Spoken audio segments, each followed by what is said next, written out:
Good evening guys. তো আজি মই ইলেক্ট্ৰোষ্টেটিক চেপ্টাৰৰ আৰু এটা নিউ টপিক লৈ আহিছোঁ ইলেক্ট্ৰিক ডাইপল। তো চাওঁ যে ইলেক্ট্ৰিক ডাইপল কি হয়।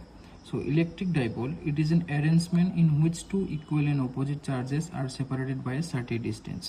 তো কি কৈছে ইলেক্ট্ৰিক ডাইপল কি হয়, এইটো এটা এৰেঞ্জমেণ্ট হয় য'ত তোমাৰ দুটা অপোজিট চাৰ্জ সেম চাৰ্জ বাট অপোজিট থাকিব লাগিব, মাইনাছ কিউ আৰু প্লাছ কিউ সেম বাট অপোজিট তোমাৰ পলাৰিটি, এটা নিগেটিভ চাৰ্জ আৰু এটা পজিটিভ চাৰ্জ, আৰু সেই চাৰ্জ দুটা আমি এটা চাৰ্টেন ডিষ্টেঞ্চত যেতিয়া থ'ম, আৰু ইয়াত চাৰ্টেন ডিষ্টেঞ্চটো হ'ল টুৱাইচ লেন্থ, য'ত টুৱাইচ লেন্থটো কি বুজায় ডাইপল লেন্থ। তো ইলেক্ট্ৰিক ডাইপল মানে কি, দুটা অপোজিট চাৰ্জ হ'ব লাগিব, এটা চাৰ্টেন ডিষ্টেঞ্চত থ'ব লাগিব, তেনেহ'লে সেই এৰেঞ্জমেণ্টটোক আমি কি বুলি ক'ম, ইলেক্ট্ৰিক ডাইপল বুলি ক'ম। যেনেকৈ এক্সাম্পল ধৰিলোঁ যে এটা মোৰ -5 মাইক্ৰ'কুলমৰ চাৰ্জ আছে আৰু এটা +5 মাইক্ৰ'কুলমৰ চাৰ্জ আছে, চাৰ্টেন ডিষ্টেঞ্চ যোনটো মোৰ ইয়াতে 4 চেণ্টিমিটাৰ। তো সেই 4 চেণ্টিমিটাৰটা ইয়াত হ'ব ছাপ'জ টুৱাইচ লেন্থৰ সমান হ'ব। তো যেতিয়া ইয়াত ছেম চাৰ্জ হয় বাট ইয়াত ডাইৰেকশ্যনটো বেলেগ বেলেগ, ইয়াত নিগেটিভ চাৰ্জ ইয়াত পজিটিভ চাৰ্জ, তো দুটা ছেম চাৰ্জ বাট অপোজিট কি কয় পলাৰিটি তোমাৰ ডিফাৰেণ্ট হ'ব আৰু এটা চাৰ্টেন ডিষ্টেঞ্চ হ'ব, তেনেকুৱা এৰেঞ্জমেণ্টক আমি ইলেক্ট্ৰিক ডাইপল বুলি কওঁ। এতিয়া তলত আছে ইলেক্ট্ৰিক ডাইপল মুভমেণ্ট। তো ইলেক্ট্ৰিক ডাইপল মুভমেণ্টটো কি হয়, electric dipole movement measure the strength of electric dipole. So' এতিয়া কি কৈছে, ইলেক্ট্ৰিক ডাইপলক যদি মই মেজাৰ কৰোঁ, যে মেজাৰ বা কিমানখিনি মেজাৰমেণ্ট আছে বা কিমানখিনি তাৰ ষ্ট্ৰেংথ আছে, কেপাচিটি আছে, সেই কেপাচিটিটো ওলাবৰ কাৰণে আমাক লাগে ইলেক্ট্ৰিক ডাইপল মুভমেণ্ট। ইয়াৰ মেইনলি পাৱাৰটো, যেনেকৈ আমি ইলেক্ট্ৰিক ফিল্ডৰ কাৰণে কৰিছিলোঁ, ইলেক্ট্ৰিক ফিল্ডৰ মেজাৰ ওলাবৰ কাৰণে আমাক ইলেক্ট্ৰিক ফিল্ড ইণ্টেঞ্চিটি কৰিছিলোঁ। তো ছেম তেনেকৈ ইলেক্ট্ৰিক ডাইপলৰ মেজাৰ বা ষ্ট্ৰেংথ যদি আমি কিমানখিনি আছে, মেগনিটিউড আছে, সেইটো জানিবৰ কাৰণে আমাক ইলেক্ট্ৰিক ডাইপল মুভমেণ্ট লাগে।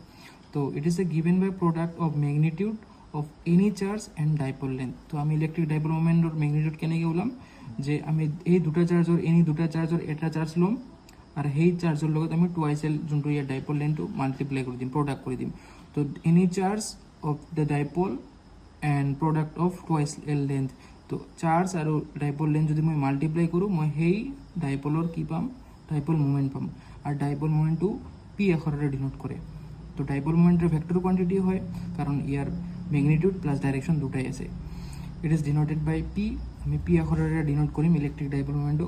আৰু এইটো এটা কি কোৱান্টিটি হয়, ভেক্টৰ কোৱান্টিটি, যিহেতু ই ডাইৰেকশ্যন প্লাছো আছে মাইনাছো আছে আৰু ইয়াৰ বহুত মেগনিটিউড এণ্ড ডাইৰেকশ্যন আছে। আৰু ডাইৰেকশ্যন ক'ৰ পৰা ক'ত যাব, -কিউৰ পৰা +কিউ, মানে ইলেক্ট্ৰিক ডাইপল মুভমেণ্টৰ যোনটো ডাইৰেকশ্যন হ'ব মাইনাছৰ পৰা প্লাছৰ পিনে যাব। যেনেকৈ ইলেক্ট্ৰিক ফিল্ডৰ ডাইৰেকশ্যন কৰা আছিল প্লাছৰ পৰা মাইনাছ, তো ইলেক্ট্ৰিক ফিল্ডৰ অপজিট ইলেক্ট্ৰিক ডাইপল মুভমেণ্টৰ direction negative to positive charge, দুটাৰ ইয়াৰ ডাইৰেকশ্যন। আৰু ইয়াৰ এছ আই ইউনিট কি হ'ব ইলেক্ট্ৰিক ডাইপল মুভমেণ্টৰ, তো চোৱা ইয়াতে চাৰ্জ আছে আৰু টুৱাইচ এল লেন্থ, তো চাৰ্জৰ এছ আই ইউনিট হয় কুলম এণ্ড টু তো তোমাৰ ডাইমেনশ্যনলেছ, তো টুৰ ডাইমেনশ্যন নাই, ইয়াৰ এছ আই ইউনিটো নাই, এল হৈছে লেন্থ আৰু লেন্থৰ এছ আই ইউনিট হৈছে মিটাৰ। তো ডাইপল মুভমেণ্টৰ এছ আই ইউনিট হৈছে কুলম মিটাৰ। এতিয়া আমি ইলেক্ট্ৰিক ডাইপল নেচাৰত কেনেকৈ আমি কৰিব পাৰোঁ, ইয়াৰ এক্সাম্পল যেনেকৈ তোমাৰ এই H2O, ৱাটাৰ মলিকুলছ বা HCl, তো এইবিলাক আমাৰ নেচাৰত, এই মলিকুলছবিলাক আমাৰ নেচাৰত ইলেক্ট্ৰিক ডাইপলৰ ৰূপত আছে। যেনেকৈ H2O, ইয়াতে হাইড্ৰজেনৰ দুটা মলিকুলছ আছে আৰু অক্সিজেন আছে। তো H2O যোনটো হাইড্ৰজেন আছে, হাইড্ৰজেনটো স্লাইটলি পজিটিভ চাৰ্জ থাকে আৰু অক্সিজেনত স্লাইটলি নিগেটিভ চাৰ্জ। মানে ইয়াতে কি হৈছে, হাইড্ৰজেন মলিকুলছ আৰু অক্সিজেন মলিকুলছ স্লাইটলি এটা চাৰ্টেন ডিষ্টেঞ্চত আছে, আৰু সেই ডিষ্টেঞ্চটো মানে এনেকৈ কৰি প্লাছটো স্লাইটলি ডিফাৰেণ্ট আৰু অক্সিজেনো স্লাইটলি ডিফাৰেঞ্চ আছে, দুটাৰ মাজত ডিফাৰেঞ্চ। তো এইটো আমাৰ মানে নেচাৰত ডাইপলৰ হিচাপে আছে।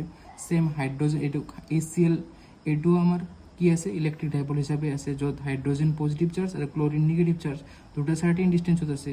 আৰু ইয়াৰ যদি আমি এই ডাইপলৰ ডাইৰেকশ্যন দিব খোজোঁ, ক'ৰ পৰা ক'ত যাব, মাইনাছৰ পৰা প্লাছৰ পিনে যাব, এইটো মাইনাছৰ পৰা প্লাছৰ পিনে যাব। তো আমাৰ নেচাৰৰ লগত আমি এইটো কি কৰিব পাৰোঁ, ইয়াক ৰিলেট কৰিব পাৰোঁ। তো আজিৰ ভিডিঅ'ত এইখিনি আছিলে, থেংক ইউ।